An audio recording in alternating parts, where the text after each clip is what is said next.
Hi welcome back to Nalini vlogs in Kannada. ಇವತ್ತಿನ recipe ಬಂದುಬಿಟ್ಟು rice Baat ಮಾಡಿ ತೋರಿಸ್ತಾ ಇದ್ದೀನಿ. ಈಗ ಬನ್ನಿ ಹೇಗೆ ಮಾಡೋದಂತ ನೋಡೋಣ. ಮಾಡ್ತಾನೆ ನಿಮಗೆ ಏನೆಲ್ಲ ಸಾಮಗ್ರಿಗಳನ್ನು ತೊಗೊಂಡಿದ್ದೀನಿ ಅಂತ ನೋಡೋಣ. 1 ಕಡ್ಡಿಯಷ್ಟು ಪುದೀನ ಎಲೆ ಹಾಗೂ ಒಂದು 8ರಿಂದ 9 ಲವಂಗ, ಒಂದು ಅರ್ಧ ಗೆಡ್ಡೆಯಷ್ಟು ಈರುಳ್ಳಿ, ದೊಡ್ಡ ಸೈಜಿಂದ ಆದರೆ ಒಂದು ಅರ್ಧ ಗೆಡ್ಡೆ ತೊಗೊಳ್ಳಿ. ಹಾಗೆ ನೀವು ಮೀಡಿಯಮ್ ಸೈಜಿನ ಚಿಕ್ಕದಾಗಿರೋದು ಈರುಳ್ಳಿ ತೊಗೊಂಡಿದ್ದೀರ ಅಂದರೆ 1 ಗೆಡ್ಡೆಯಷ್ಟು ಈರುಳ್ಳಿ ತೊಗೊಳ್ಳಿ. ಹಾಗೆ ಒಂದು 4ರಿಂದ 5 ಪೀಸಷ್ಟು ಚಕ್ಕೆ, ಒಂದು 2 ಗೆಡ್ಡೆಯಷ್ಟು ಬೆಳ್ಳುಳ್ಳಿ ಹಾಗೂ 4 ಇಂಚಿನಷ್ಟು ಹಸಿ ಶುಂಠಿ ಯಾವಾಗಲೂ ಬೆಳ್ಳುಳ್ಳಿಗಿಂತ ಸ್ವಲ್ಪ ಕಡಿಮೆನೇ ಇರಬೇಕು. 1 ಹಿಡಿಯಾಗೋಷ್ಟು ಕೊತ್ತಂಬರಿ ಸೊಪ್ಪು. ಈಗ ಬನ್ನಿ ಹೇಗೆ ಮಾಡೋದಂತ ನೋಡೋಣ. ಮೊದಲಿಗೆ ಹೀಗೆ ಒಂದು ಪಾತ್ರೆ ಇಟ್ಕೊಂಡಿದ್ದೀನಿ. ಪಾತ್ರೆಗೆ ನಾನು 3 ಟೇಬಲ್ ಸ್ಪೂನಷ್ಟು ಎಣ್ಣೆಯನ್ನು ಹಾಕ್ಕೊಂಡಿದ್ದೀನಿ. ಎಣ್ಣೆ ಸ್ವಲ್ಪ ಕಾದ ನಂತರ ಚಕ್ಕೆ, ಲವಂಗ, ಬೆಳ್ಳುಳ್ಳಿ, ಶುಂಠಿ, ಕೊತ್ತಂಬರಿ ಸೊಪ್ಪು ಹಾಗೂ ಈರುಳ್ಳಿಯನ್ನು ಹಾಕಿಬಿಟ್ಟು ಒಂದು 2 ನಿಮಿಷ ಇದನ್ನು ಹುರ್ಕೊಳ್ತೀನಿ. ದೊಡ್ಡ ಗಾತ್ರದ್ದು ಒಂದು ಟೊಮೊಟೊ ತೊಗೊಂಡಿದ್ದೀನಿ. ನಾನು ಕಟ್ ಮಾಡಿಬಿಟ್ಟು ಇದಕ್ಕೆ ಹಾಕ್ಕೊಳ್ತಾ ಇದ್ದೀನಿ. ಈಗ ಟೊಮೊಟೊನೂ ಅಷ್ಟೇ ತುಂಬ ಸಾಫ್ಟ್ ಆಗೋವರೆಗೂ ಇದನ್ನು ಹುರ್ಕೋಬೇಕಾಗುತ್ತೆ. ಎಣ್ಣೆಯಲ್ಲಿ ಹುರಿತಾ ಇರೋದ್ರಿಂದ ಬೇಗನೆ ಸಾಫ್ಟ್ ಆಗುತ್ತೆ ಟೊಮೊಟೊ. ಒಂದು ಅರ್ಧ ಹಿಡಿ ಆಗೋಷ್ಟು ಹಸಿ ತೆಂಗಿನಕಾಯಿನ ತೊಗೊಂಡಿದ್ದೀನಿ ನಾನು. ಈಗ ಇದನ್ನು ಸಹ ಹಾಕ್ಬಿಟ್ಟು 1 ನಿಮಿಷದವರೆಗೂ ಇದನ್ನು ಮಿಕ್ಸ್ ಮಾಡಿಕೊಂಡು ನಾನು ಹುರ್ಕೊಳ್ತೀನಿ. ಒಂದು 4 ಹಸಿಮೆಣಸಿನ್ಕಾಯಿ, ಒಂದು 4 ಒಣಮೆಣಸಿನ್ಕಾಯಿನ ಹಾಕಿಬಿಟ್ಟು ಸಹ ಮಾಡ್ಬೋದು ಇದನ್ನು ರೈಸ್ ಬಾತು.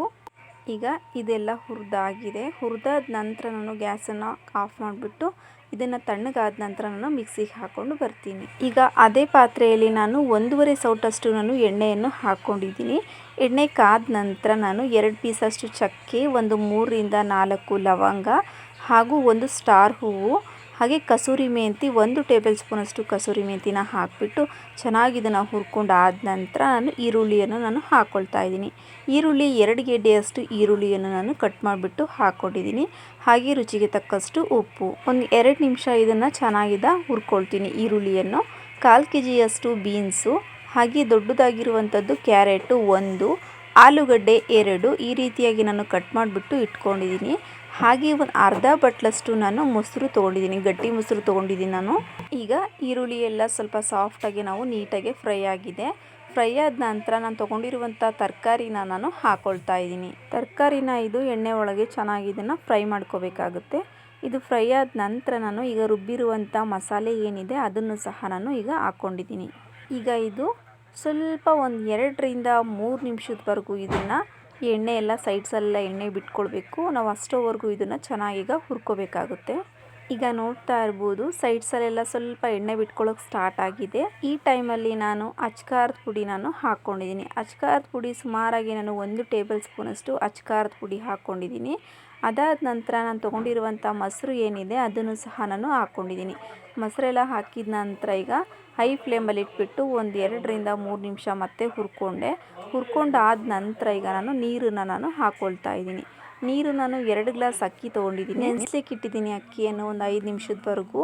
ಈಗ ನಾನು ನೀರನ್ನು ಹಾಕ್ಕೊಂಡಿದ್ದೀನಿ. ಮಸಾಲೆ ಎಲ್ಲ ಬೆಂದಾದ ನಂತರ ಹುರಿದಾದ ನಂತರ ಈಗ ನಾನು ನೀರನ್ನು ಹಾಕ್ಕೊಂಡಿದ್ದೀನಿ. ನೀರು ನಾನು 2 ಗ್ಲಾಸ್ ಅಕ್ಕಿಗೆ 4 ಗ್ಲಾಸಷ್ಟು ನಾನು ನೀರನ್ನು ಹಾಕ್ಕೊಂಡಿದ್ದೀನಿ. ಸ್ವಲ್ಪ ಸಾಫ್ಟಾಗಿದ್ರೇ ತುಂಬಾ ಚೆನ್ನಾಗಿರುತ್ತೆ ರೈಸ್ ಬಾತ್. ಹಾಗಾಗಿ ಈಗ ಕುದಿ ಬಂದಾದ ನಂತರ ನಾನು ಅಕ್ಕಿಯನ್ನು ಹಾಕ್ಕೊಂಡಿದ್ದೀನಿ.